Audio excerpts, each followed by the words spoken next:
नमस्कार दोस्तों, मैं डॉक्टर भावेश व्यास और आपका स्वागत है हमारे नए चैनल पंडित जी कुछ नया में। आज हम प्रत्यय के बारे में विस्तार से जानेंगे। प्रत्यय के विभिन्न भेद और उसकी परिभाषाएं और उसके उदाहरण के रूप में। संस्कृत के प्रत्यय होते हैं, हिंदी के प्रत्यय होते हैं और विदेशी भाषाओं के प्रत्यय होते हैं जो हिंदी में आजकल इस्तेमाल होते हैं। तो उसको विस्तार से इस एपिसोड में जानेंगे।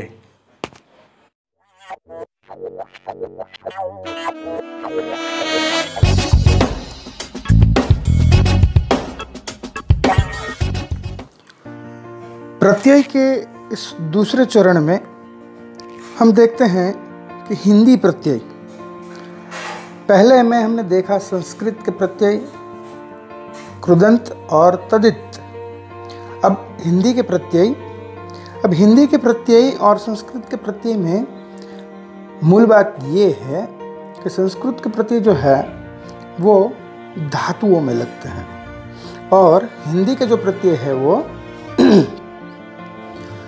शब्द जो मूल हिंदी के होते हैं, तद्भव है, देशज है, वैसे उनमें लगते हैं। यहाँ पर वही परिभाषा हमने निर्धारित की है, जिस शब्दांश के अंत भाग में लगकर नया अर्थ निर्माण करते हैं, किंतु जो वो शब्द होते हैं शब्दांश, वो मूल शब्द हिंदी के तद्भव और देशज होंगे। ठीक है।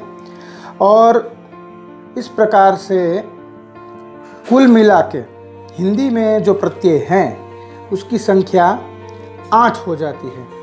कर्तुवाचक, संबंधवाचक, भाववाचक, लघुतावाचक, गणनावाचक, सादृश्यवाचक, गुणवाचक, स्थानवाचक।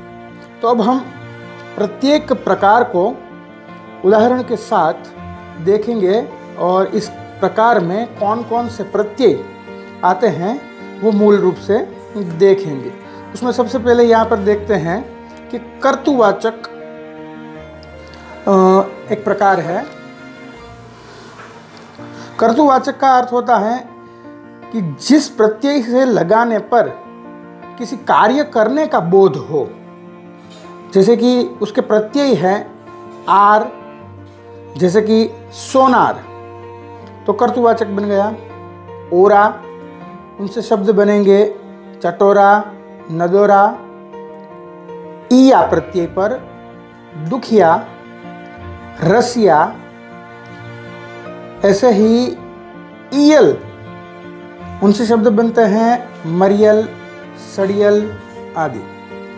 एरा, उसमें शब्द पर जोड़ने से सांप पे जोड़ेंगे और जो आदमी का भाव हो जाएगा तो सपेरा। लूट पर लुटेरा। और वाला बड़ा ही प्रचलित हिंदी का प्रत्यय है। मोटर वाला, तांगे वाला, जो भी व्यवसाय है उसके साथ ये वाला जोड़ देते हैं, ये प्रत्यय सिंपल होता है। एक और है एया, जो वैसे ही किसी प्रोफेशन के साथ जोड़ा जाता है। जैसे कि गाने वाला है तो एया प्रत्यय जोड़कर गवैया हो जाएगा और नचैया हो जाएगा। एक और भाववाचक प्रत्यय, जिस प्रत्यय से किसी भाव विशेष का बोध होता है या भाव विशेष का बोध कराने वाला जो प्रत्यय है उसे भाववाचक कहेंगे। उसमें कितने आएंगे देखते हैं। पहला है आ, प्यास में आ जुड़ जाए तो प्यासा हो जाएगा। भूख में आ प्रत्यय जोड़ने पर भूखा हो जाएगा। आई, ये भी प्रत्यय है, ज़्यादातर इस्तेमाल होता है हिंदी में। मीठा जो होता है और जो उनसे मीठेपन का भाव है, तो ये मिठाई, पढ़ने से पढ़ाई। आगे आपा, मोटापा, बुढ़ापा। आहट पर बनेगा चिकनाहट, कड़वाहट।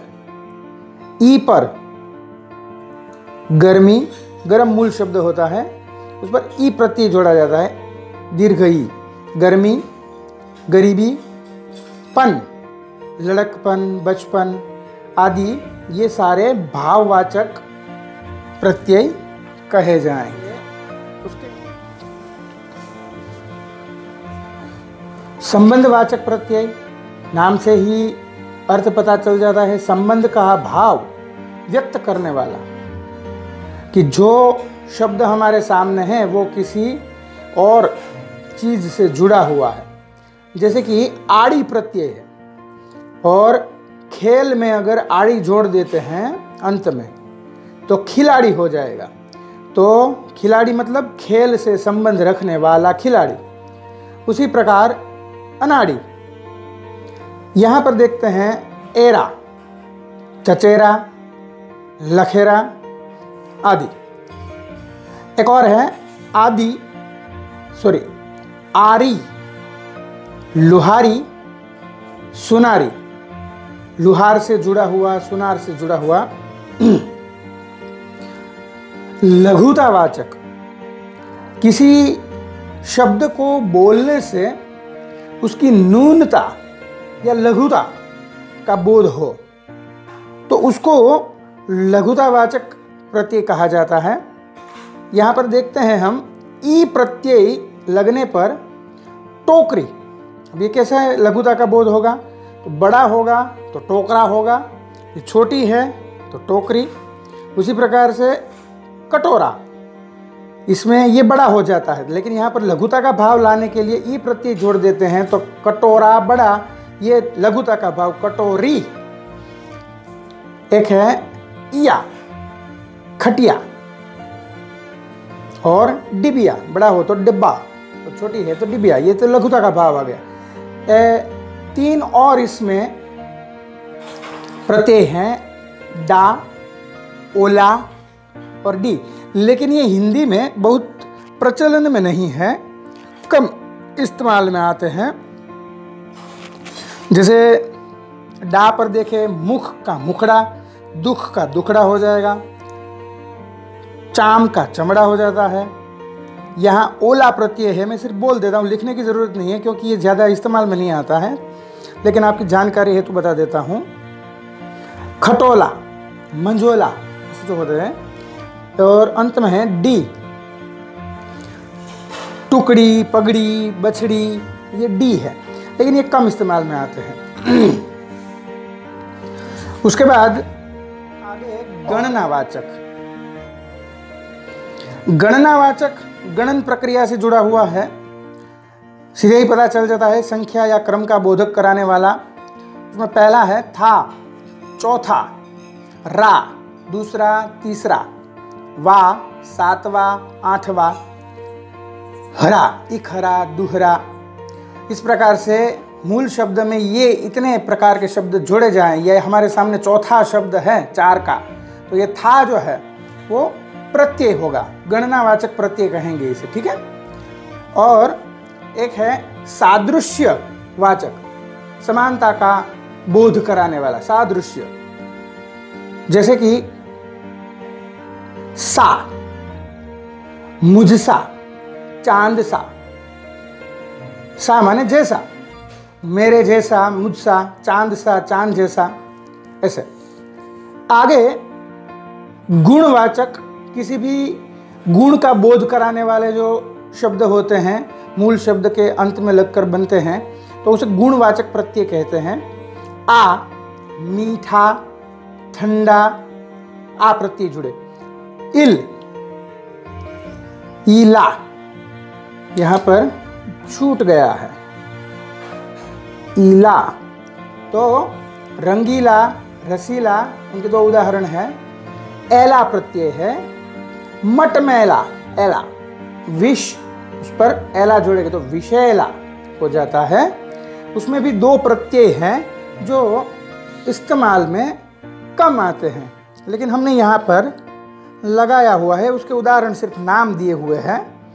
आऊ और वंत, बटाऊ, पंडिताऊ, नाम धराऊ, और वंत के लिए कलावंत, कुलवंत, दयावंत, ये शब्द कम इस्तेमाल में होते, इसलिए मैंने वो उदाहरण यहाँ पर नहीं जोड़े हैं, ठीक है। और अंत में जो है ये है स्थानवाचक।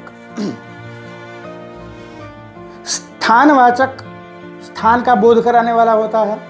उसमें एक है ई, तो गुजरात से जुड़ा हुआ, गुजरात स्थान का जो व्यक्ति है कर्तुवाचक भी बन जाएगा और वस्तु के संदर्भ में भी इस्तेमाल हो जाएगा।